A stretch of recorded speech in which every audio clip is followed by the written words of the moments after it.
أقسم بالله العظيم أن أحافظ مخلصا على النظام الجمهوري. يوم الجمعة الجاية لابد من نزول كل المصريين. ينزلوا ليه؟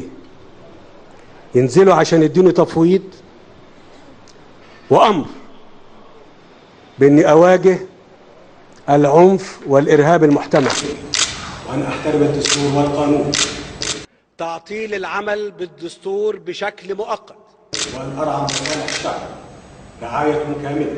عكس ما يقول الانقلابيون وما تسمى بالقوى اليسارية أو القوى الليبرالية في مصر بأن أمريكا كانت تنسق مع الإخوان المسلمين.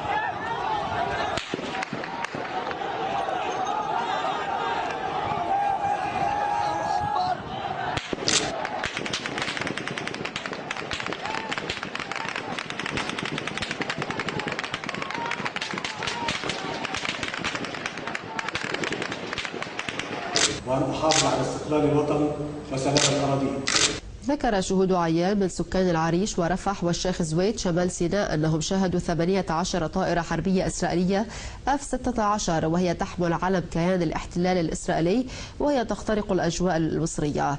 وحلقت الطائرات في سماء مدن العريش ورفح والشيخ زويد.